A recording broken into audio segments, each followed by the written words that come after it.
Today we are going to weave Earth Day into the next chapter, chapter 12, which is a summary of part 2, which is spiritual mind healing. And will you hold this so I can start here? Thank you. I forgot that one little part. So I'm going to start by sharing the first 2 paragraphs in the reading from Ernest Holmes' The Science of Mind, thin little skinny reading textbook. As you can tell, mine doesn't get much use. The possibility of spiritual mind healing, changing environment, conditions, controlling conditions, which was perfect intro, thank you, Mark, etc., through the power of right thinking rests entirely upon the theory that we are surrounded by a universal mind which reacts to our thought and always according to law.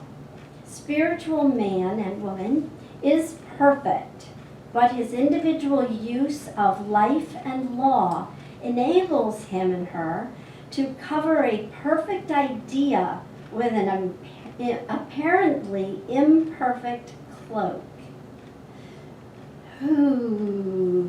We have that much power.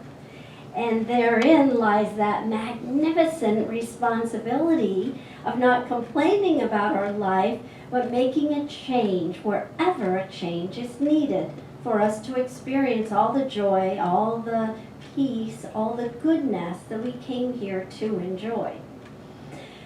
Gandhi wrote, "Earth provides enough to satisfy every man's needs, but not every man's greeds."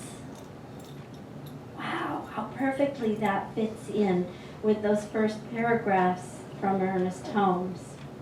So let's look at that idea of covering a perfect idea, covering God, covering love, covering reality, universal mind, with an apparently imperfect cloak, and how we maybe do that. So I have a theory, as Ernest Holmes just said, that it has to do with an understanding of the theory of a universal mind and how it responds to our thought through law. I have a theory as to how we cover it with an apparently imperfect cloak. And my theory is this, and you may have to tweak it a little bit because I realize that I come from my own experiences. And so some of this might be about me. Of course, all of it's about me, because whatever we say is really only about us. And if we can learn that, we can eliminate this apparently imperfect cloak when it comes to us from anyone or anything else, including sometimes our own mind that is filled with those voices, as Sarah said, from childhood. So here's my theory for one of the ways that we do this. I'm not going to say all the ways, but one of the ways, and it's definitely a way I know I have used. I've gotten much better, but at recognizing it, therefore being able to shift it. But it comes, I believe, to all human beings at a young age. And it comes through what we perceive as an experienced injustice. Now, I'm not going to say that everything that has happened to any of you or me was right or good. However, I am going to say that we have the power to shift it as soon as we have the mindset to do such.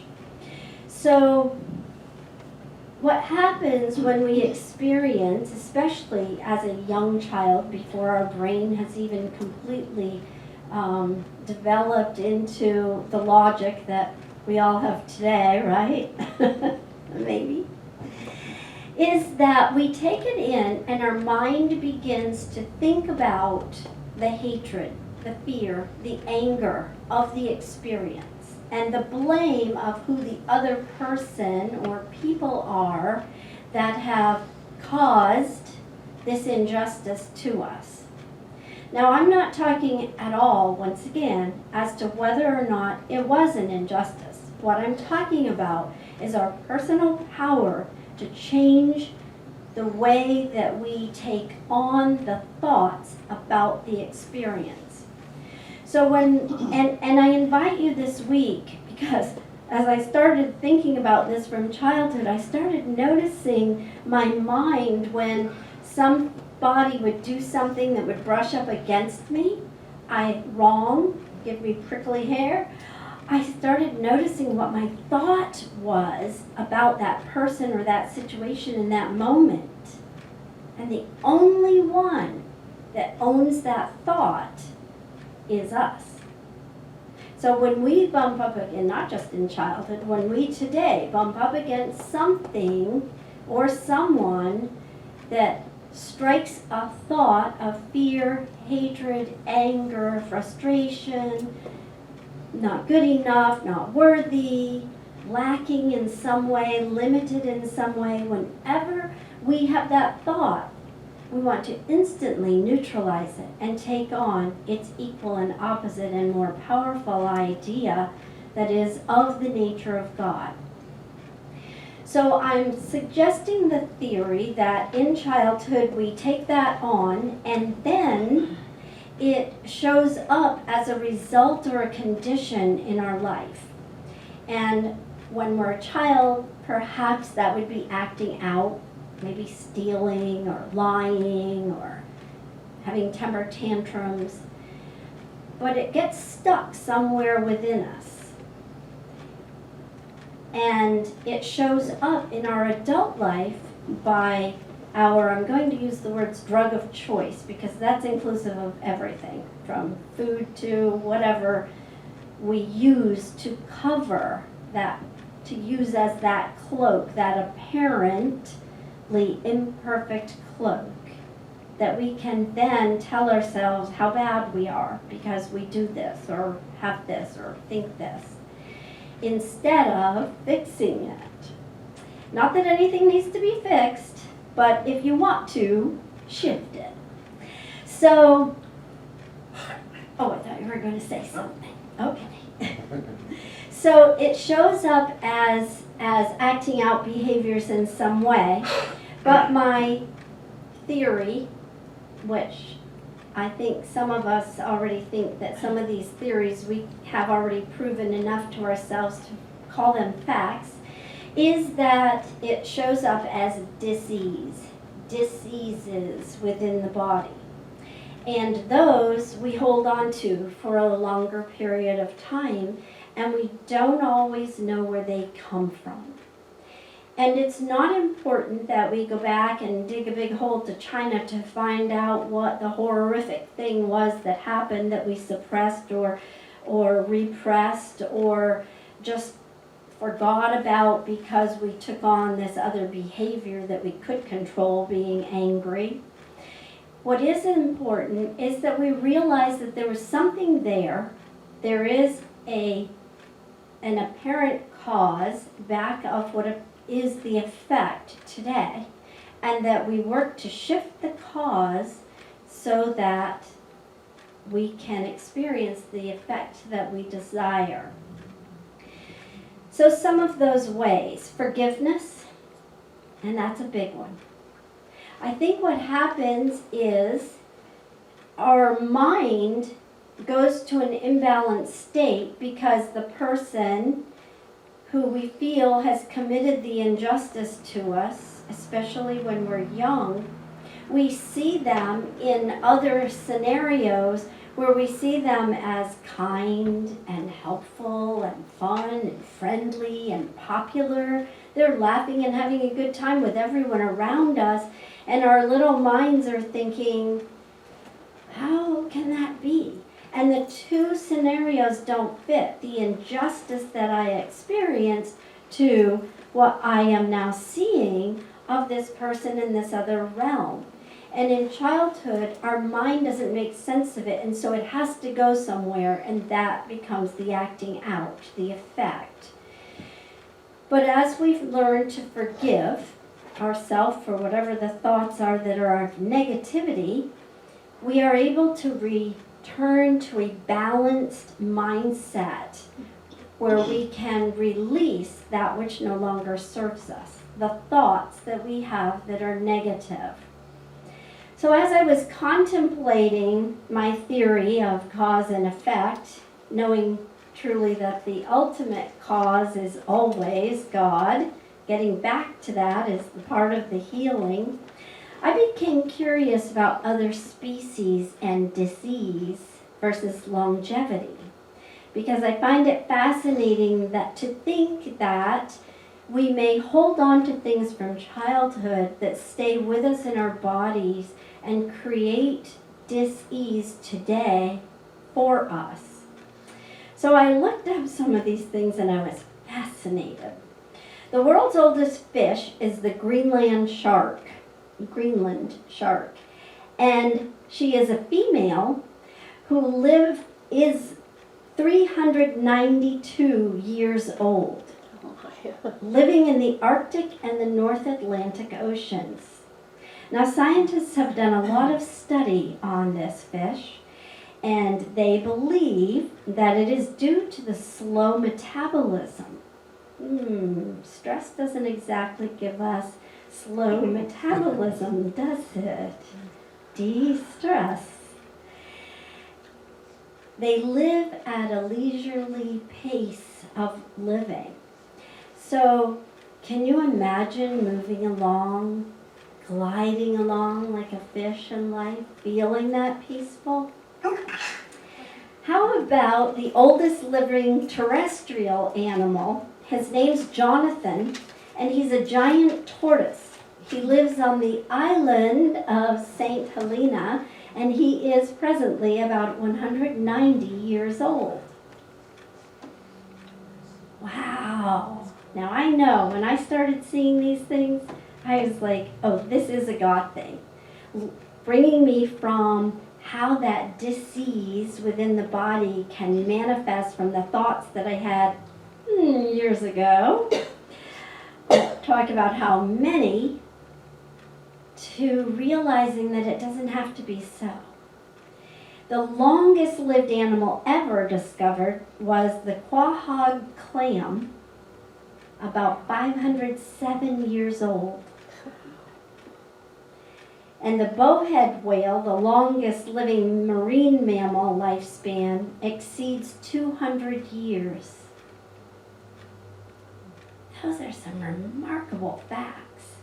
So, yes, I am suggesting that we too can slow our metabolism, live the leisurely life, de-stress, forgive injustices, and reveal healing so we can live longer and more happily. Ernest Holmes says sickness is not a spiritual reality. It's an experience, an effect, and not a cause. Now he says sickness, but I think he's referring to all conditions in life that are maybe negative to us. But he says sickness is not a spiritual reality. It's an experience, an effect, and not a cause. He goes on to say the body, devoid of mentality, could neither know nor experience sensation. It's entirely an effect. So the idea that our body can disease is an erroneous thought. As Deborah said, the thought, the idea, the cause comes from my own mind. The mind operates as cause and therefore can interact through conscious association with sickness or pain or death or whatever. We can create conditions in our lives. Those physical entities that we are as form do not create of themselves. So everything that we see in our lives that we experience as limitations, such as sickness or any condition, is a mental idea. What we think about, we bring about. I'm going to go along with Deborah's story about the oldest things in the world. In 1964, Donald Russ Curry killed the oldest living tree on the earth. Curry got he was doing a core sample to find out how old the tree was, and his core corer got stuck in the tree. So stuck that he couldn't get it out, so he enlisted the help from a park ranger who helped him cut the tree down to be able to get his instrument out of the tree. In the process, they killed the tree. As he eventually went and counted the rings of the tree, he discovered it was almost 5,000 years old. So it literally was the oldest tree ever recorded. This tree was later named the Prometheus tree. Now, I don't know if you know the story of Prometheus, but Prometheus was a Greek god who stole fire from the gods and gave it to man. And he was particularly known as striving for a quest of scientific knowledge for man. Now, that gift of fire that he gave man was both a gift and a thing that could burn them at the same time. Zeus was not happy, and so Zeus condemned him to a life of suffering after that. And so Prometheus is known as the balance between seeking for knowledge or wisdom and the consequences that may be a result of that. And it fits really well with our idea of spiritual mind healing and recognizing that this power that we have at our disposal is our greatest blessing. It can also be our greatest curse if it is not used correctly.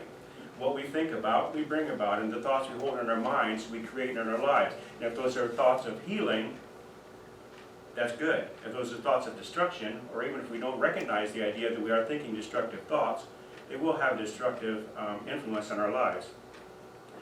Mary Shelley, by the way, you may recognize that name. She wrote the novel Frankenstein, and the subtitle for her book was The Modern Prometheus. Quest for knowledge, a quest for intelligence that, not used in the proper way, can be tragic for us. So this mental power we possess, properly used, can heal us and associate us with all the good of the universe, and carelessly used, can literally destroy us. We're always at choice, as Deborah said. In 2013, this is the better, happier side of the dead tree story. Researchers at the Rocky Mountain, they call it the Tree Ring Research Group. Oh, that's kind of funny, because it kind of started out as a three-ring circus. But anyway, the Tree Rings Research Group found another tree of the same genus, and they didn't cut it down. They determined that it was 5,062 years old. So now it is considered the oldest tree in the world, oldest living tree in the world. Now, though these are some of the oldest individual trees in the world, they're not technically the oldest living organisms in the world. There are organisms known as clonal colonies, which is they all share one energy together. For example, in south central Utah, there are 40,000 individual aspen trees that share a root system together. And scientists actually carbon dated the root system to find out how old this clonal colony was. And it was determined to be about 80,000 years old. One colony of trees is 80,000 years old. Meanwhile, in the Mediterranean, there's a plant known as Pacidonia Oceanica. It's a flowering plant. It's a grass weed, actually, and it lives in the channels and the deep meadows of the Mediterranean. It is considered to be 100,000 years old. This one living organism, 100,000 years old. It's believed to be the largest and oldest clonal colony on Earth. And it's just lying on the bottom of the ocean. Talk about like the whale that is kind of floating and taking life without stress. Just lying on the bottom of the ocean. Maybe this is a sign, here's my theory. Maybe this is a sign that living together in community is healthier than trying to wing it on our own. Did you ever think about that? Maybe it's a recognizing that we are actually part of a universal energy, a universal life. We are not separate entities walking around and bumping into each other. We are part of one life. We are part of one life. When we forget that, we bump into things like sickness, disease, sorrow, pain, poverty, and so on. How can we have poverty if we're connected with the universal energy? It's impossible. Living in spiritual community is representative of sharing the common bonds of the one life. We recognize that we are part of something bigger than ourselves. And we don't have to do it alone. In fact, we're not even really meant to do it alone. We are meant to be part of the one life, the one essence of all we are, all that is. And that's what we are. We have a shared root system, even though we don't have roots. We do have a shared root system with universal life. We have a shared life with the one life, the God life, the life of all that is. And I believe that returning to the nature of who we truly are will heal us. Well, and some say that humans are the most intelligent life force. Maybe. So we're going to talk about one final species, and it's a specific species of jellyfish, and scientists say that this one outwits death. It is said to be immortal because as it ages, it settles down onto the sea floor and becomes a colony of polyps.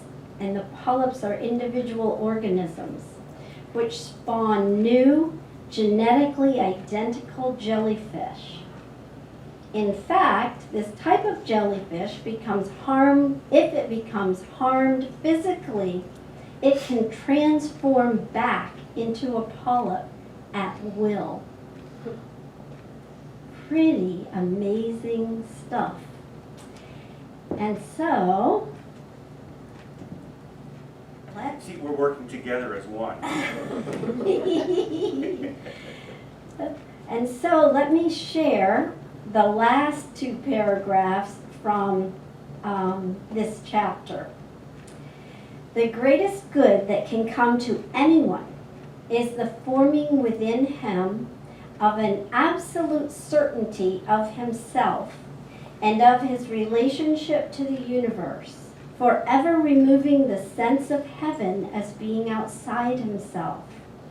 Such an understanding teaches us that there can never come a time when we shall stop progressing, that age is an illusion, that limitation is a mistake, that unhappiness is ignorance. This understanding will rob man of his loneliness and give him a sense of security which knows no fear, a peace without which no life can be happy, a poise which is founded on this peace, and a power which is the result of the union of peace with poise. So no one is telling you here today that you need to move to a quiet island or live in the Arctic waters, nor even grow gills. But what we are suggesting is that engaging your mind to understand the power back of all life brings the fullest experience of good to life. And so it is. So it is.